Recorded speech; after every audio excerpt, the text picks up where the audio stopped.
Good morning students. आज की class में हम फ्यूचर परफेक्ट टेंस के इंट्रोगेटिव सेंटेंस के बारे में चर्चा करेंगे। इससे पहले हमने जो टेंसेज हैं वो प्रेजेंट एंड पास्ट कंप्लीट कर लिए हैं। प्रेजेंट के 4 भाग है, पास्ट के 4 भाग है और फ्यूचर का ये तीसरा भाग होता है। फ्यूचर में हमने सिंपल कर लिया है, कॉन्टिन्यूस कर लिया और परफेक्ट चल रहा है। और परफेक्ट में भी हमने positive and negative sentence complete कर लिए। इसके 2 सेंटेंस टाइप्स और बचे इंट्रोगेटिव में, इंट्रोगेटिव नेगेटिव, WH इंट्रोगेटिव और WH इंट्रोगेटिव नेगेटिव। इनको बनाने का तरीका हम सीखेंगे। तो परफेक्ट का मतलब होता है कंप्लीशन का भाव होना चाहिए। फ्यूचर है तो फ्यूचर में कोई काम कब पूरा होगा इस बारे में हमें थोड़ा सा रेफरेंस इससे मिलता है। तो इंट्रोगेटिव सेंटेंस की जहाँ से बात शुरू होती है तो उसकी सबसे पहले हम चर्चा करते हैं interrogative sentence. Interrogative sentence means होता है प्रश्नवाचक वाक्य। इंट्रोगेटिव सेंटेंस मीन्स होता है प्रश्नवाचक वाक्य। अब इंट्रोगेटिव सेंटेंस का जो बेसिक पैटर्न होता है, बेसिक पैटर्न, बीपी का मतलब होता है बेसिक पैटर्न। बेसिक पैटर्न में सर्वप्रथम हमें हेल्पिंग वर्ब से वाक्य को शुरू करना होता है। जब भी हम किसी इंट्रोगेटिव सेंटेंस के बारे में स्टडी करते हैं तो 2 तरीके के इंट्रोगेटिव सेंटेंस हमारे सामने होते हैं। एक हेल्पिंग वर्ब से शुरू होने वाले वाक्य और दूसरे WH वर्ड से शुरू होने वाले वाक्य। तो पहले हम हेल्पिंग वर्ब से शुरू होने वाले वाक्यों के बारे में चर्चा करते हैं। तो इंट्रोगेटिव सेंटेंस का मीनिंग होता है प्रश्नवाचक वाक्य और इन वाक्यों के अंत में प्रश्नवाचक चिन्ह अवश्य होता है। तो इंट्रोगेटिव सेंटेंस की पहचान क्या हुई? इंट्रोगेटिव सेंटेंस की पहचान ये होती है कि उसके एंड में या उसके अंत में क्या आता है? प्रश्नवाचक चिन्ह आता है। और यदि वो प्रश्नवाचक चिन्ह आने के बाद यदि वाक्य का यस नो टाइप में या हाँ या ना में यदि उत्तर आ रहा हो, किसमें? यस नो टाइप आंसर आ रहा हो, तो वो हेल्पिंग वर्ब से शुरू होने वाले वाक्य होते हैं। उनके 2 तरह के आंसर आ सकते हैं, अफर्मेटिव में या पॉजिटिव सेंटेंस की तरफ या निगेटिव या नेगेशन की तरफ से। अब इसका पैटर्न बनाने का तरीका ये होता है कि ये वाक्य हेल्पिंग वर्ब से शुरू होते हैं तो इसके पैटर्न में सबसे पहले हमें क्या लिखना होगा? हेल्पिंग वर्ब लिखनी होगी। सबसे पहले क्या आएगा? Helping verb. अब हम बात करते हैं कि फ्यूचर परफेक्ट टेंस में हेल्पिंग वर्ब क्या होती है। तो फ्यूचर परफेक्ट टेंस में हेल्पिंग वर्ब के रूप में हमने नियमों में अभी पढ़ा था पिछली प्रीवियस लेक्चर में कि विल हैव और शैल हैव का प्रयोग करते हैं। तो शैल हैव का प्रयोग तो फर्स्ट पर्सन प्रोनाउन का फर्स्ट पर्सन जो होता है उसके साथ करते हैं और बाकी सभी सब्जेक्ट के साथ विल हैव का यूज करते हैं। ये बात क्लियर हो गई। फिर परफेक्ट नाम का चाहे कोई सा ही टेंस हो, चाहे वो प्रेजेंट परफेक्ट हो, चाहे वो पास्ट परफेक्ट हो, चाहे वो फ्यूचर परफेक्ट हो, 3 तरह के परफेक्ट टेंस हम पढ़ेंगे। तो तीनों ही परफेक्ट टेंस में मेन वर्ब की थर्ड फॉर्म या पास्ट पार्टिसिपल फॉर्म का यूज करते हैं। ये बात क्लियर हो गई। पास्ट पार्टिसिपल का यूज कौन से टेंस में करते हैं? परफेक्ट टेंस में, चाहे वो प्रेजेंट परफेक्ट हो, पास्ट परफेक्ट हो और फ्यूचर परफेक्ट हो। तो फ्यूचर चल रहा है तो हम तुलनात्मक दृष्टिकोण से ये भी कर सकते हैं। देखो प्रेजेंट परफेक्ट जो होता है उसमें हेल्पिंग वर्ब हैज और हैव। पास्ट परफेक्ट यदि हो तो उसमें हैड। और यदि फ्यूचर परफेक्ट हो तो फ्यूचर का नाम जहां आए वहां विल शैल तो डेफिनेट आएगा, विल शैल तो डेफिनेट आएगा। प्रेजेंट है वो फ्यूचर सिंपल है तो उसमें क्या आएगा? वर्ब की फर्स्ट फॉर्म विल शैल के साथ। कंटिन्यूस है तो विल के साथ बी आ जाएगी और परफेक्ट तो विल और शैल के साथ क्या आएगा? हैव आ जाएगा। अब देखो हैज और हैव प्रेजेंट में भी आता है लेकिन वहाँ 2 आते हैं, यहाँ केवल विल और शैल के बाद हैव ही आएगा, हैज का यूज कहीं नहीं होता है। तो सबसे पहला काम अपना क्या हो गया? हेल्पिंग वर्ब विल और शैल का यूज। फिर हम सब्जेक्ट का यूज करते हैं। जो सेंटेंस का सब्जेक्ट होगा वो विल या शैल के बाद में आएगा। उसके बाद हेल्पिंग वर्ब का बचा हुआ जो पार्ट होता है, दूसरा पार्ट विल हैव या शैल हैव के बाद क्या बचता है? हैव, तो वो सब्जेक्ट के बाद में रहेगा। उसके बाद मेन वर्ब की, जैसे हेल्पिंग वर्ब का काम कंप्लीट हुआ फिर हम यूज करते हैं मेन वर्ब। मेन एमवी का मतलब होता है मेन वर्ब या मुख्य क्रिया की कौन सी फॉर्म? पास्ट पार्टिसिपल फॉर्म या जिसको V3 कहें या वर्ब की थर्ड फॉर्म कहें वो आएगी। उसके बाद आता है ऑब्जेक्ट। क्या आता है? ऑब्जेक्ट। यदि वाक्य में ऑब्जेक्ट है तो उसका यूज करें, नहीं है तो कोई प्रॉब्लम नहीं है। उसके बाद कोई भी complement, adverbial, question mark sign, जो कुछ भी बचा होता है उसको अदर की श्रेणी में रखते हैं। तो इस प्रकार से इंट्रोगेटिव सेंटेंस की स्ट्रक्चर तैयार होती है। एक बार आप ध्यान से देखेंगे स्ट्रक्चर का फॉर्मेट क्या होता है। सबसे पहले हेल्पिंग वर्ब विल या शैल का यूज करेंगे, उसके बाद सब्जेक्ट का यूज करेंगे, उसके बाद हैव का यूज करेंगे जो हेल्पिंग वर्ब का पार्ट था, उसके बाद मेन वर्ब की थर्ड फॉर्म का यूज करेंगे, और उसके बाद ऑब्जेक्ट का, और उसके बाद में जो भी बचा हुआ है कॉम्प्लीमेंट, एडवर्बियल, क्वेश्चन मार्क वगैरह, वो सारा अदर की श्रेणी में है। इस प्रकार से इंट्रोगेटिव या प्रश्नवाचक वाक्य की संरचना या स्ट्रक्चर जो होती है वो कंप्लीट होती है। अब इसके कुछ हम एग्जांपल्स ले लेते हैं, जैसे क्या वह विद्यालय जा चुका होगा, क्या वह विद्यालय जा चुका होगा। अब देखो पहले तो इसके अंत में गा रहा है, मीन्स फ्यूचर है, चुका यानी कंप्लीशन का भाव आ रहा है, वर्ब का काम कंप्लीशन की तरफ जा रहा है, पूर्णता की तरफ जा रहा है, तो परफेक्ट होगा।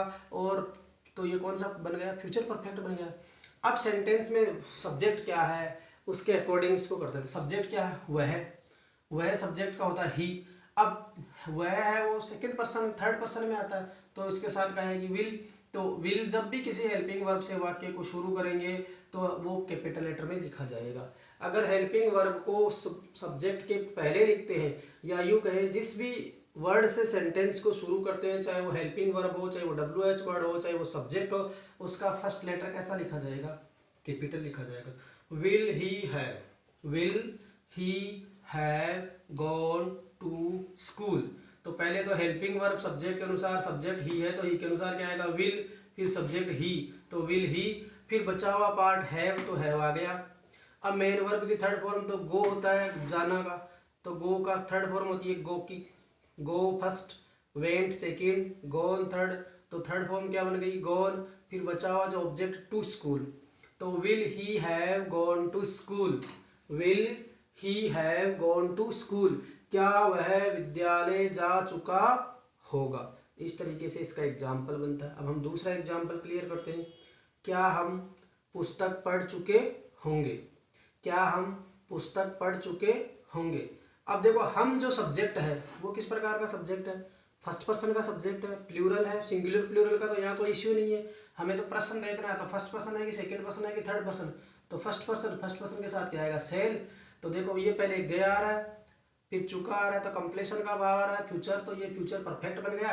तो shall we have, shall helping verb, we subject, फिर हेल्पिंग वर्ब का बचा हुआ पार्ट हैव, फिर मेन वर्ब की रीड की थर्ड फॉर्म रीड ही होती है। देखो इसकी होती है रीड, फिर इसका रेड, रीड स्पेलिंग सेम रहेगी, प्रोनाउंसिएशन में डिफरेंस रहता है, रीड रेड रीड। तो हैव रीड ए बुक, तो shall we have read a book, क्या हम पुस्तक पढ़ चुके होंगे। इस प्रकार से आगे बढ़ते हैं। तीसरा एग्जांपल देखते हैं। क्या वे गाना गा चुके होंगे, वही बात पहले गया गया फ्यूचर, चुके हैं तो चुके हैं इसका मतलब परफेक्ट। तो क्या हम क्या कर चुके, वे, क्या वे गाना गा चुके, वे होता है इसका दे होता है, और ये कौन से पर्सन में आता है थर्ड पर्सन में, इसलिए पहले helping verb will they have. देखो हेल्पिंग वर्ब विल आ गई, सब्जेक्ट दे आ गया, हेल्पिंग वर्ब का बचा हुआ पार्ट हैव आ गया, विल दे हैव, फिर मेन वर्ब की थर्ड फॉर्म सिंग, SING SANG और SUNG होती है, सिंग सेंग संग, तो हैव संग ए सॉन्ग, क्या वे ए गाना गा चुके होंगे, क्या वे गाना गा चुके होंगे, और एंड में क्वेश्चन मार्क साइन। अगला एग्जांपल, क्या राम आम खा चुका होगा, क्या राम आम खा चुका होगा, वही प्रश्नवाचक चिन्ह, गए गा आ गया, चुका आ गया, तो फ्यूचर परफेक्ट टेंस बन रहा है। अब देखो इसको हम राम आ रहा है तो राम थर्ड पर्सन है, तो हेल्पिंग वर्ब क्या आएगी विल, तो हेल्पिंग वर्ब विल आ गई, फिर सब्जेक्ट राम तो राम विल राम, बचा हुआ हेल्पिंग वर्ब का पार्ट हैव, मेन वर्ब की थर्ड फॉर्म ईट से ईटन, क्या खा रहा है mango, will Ram have eaten mango, will Ram have eaten mango. अब ईटन क्यों आया, देखो ईट की third form EAT eat, second form AT ate, और third form eat eaten. First form होती है EAT eat, second form ATE ate, third form eaten, तो eaten mango, क्या राम आम खा चुका होगा, और लास्ट में क्वेश्चन मार्क साइन। इस तरीके से आपका इंट्रोगेटिव सेंटेंस जो है वो कंप्लीट होता है। अब इसी इंट्रोगेटिव सेंटेंस को यदि हमें क्या बनाना हो, निगेटिव बनाना हो, नकारात्मक बनाना हो, तो हमें क्या करना पड़ेगा।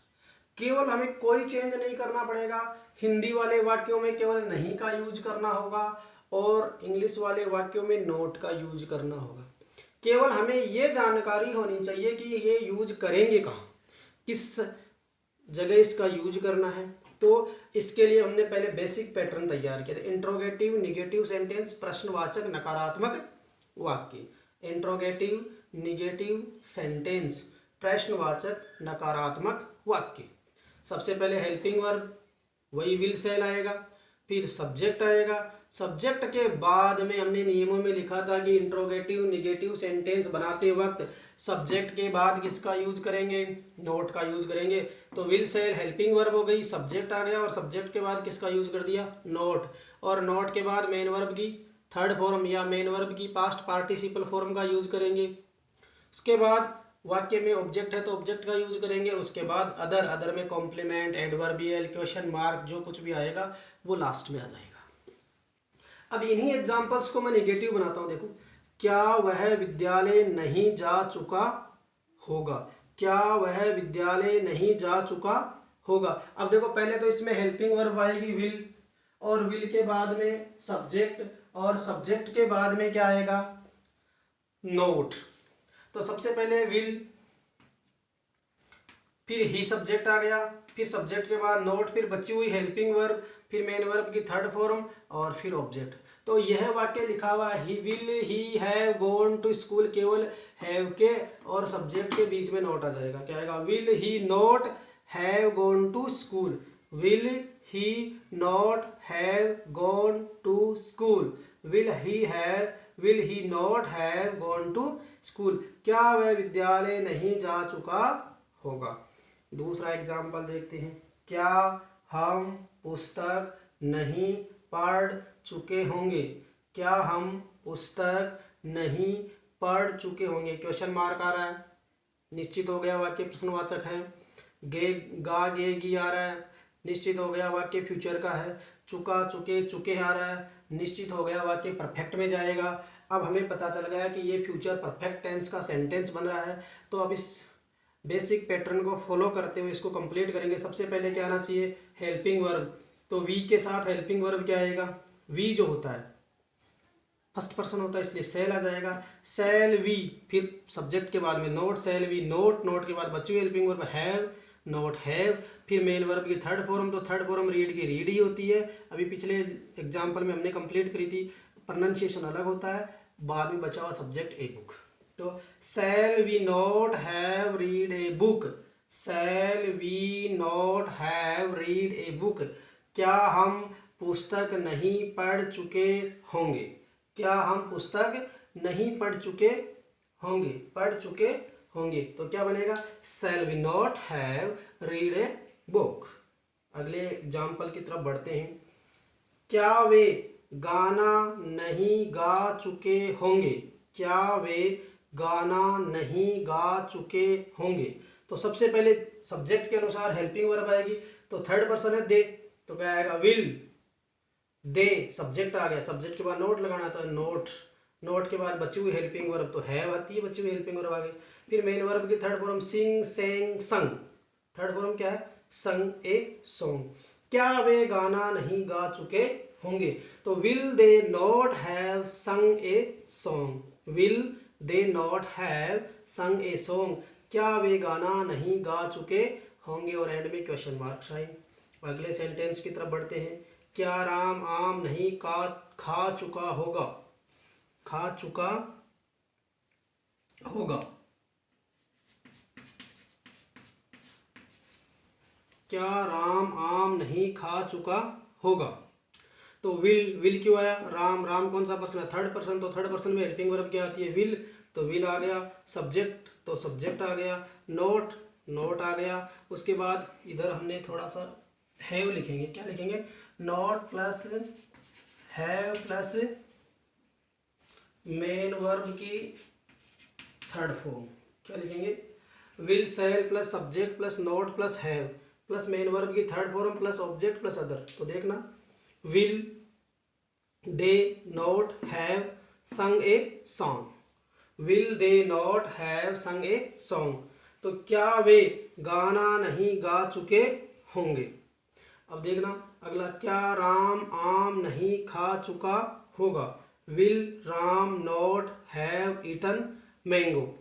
तो ये इस तरीके से आपका इंट्रोगेटिव नेगेटिव सेंटेंस कंप्लीट होता है। और अब आगे बढ़ते हुए हम करते हैं WH सेंटेंस। WH जो सेंटेंस होते हैं उसमें हमें क्या करना होता है, कुछ नहीं करना होता। जो इंट्रोगेटिव सेंटेंस आपने पढ़े हैं उन्हीं सेंटेंस को आप यथावत यूज कर सकते हैं, केवल थोड़ा सा परिवर्तन करना होता है।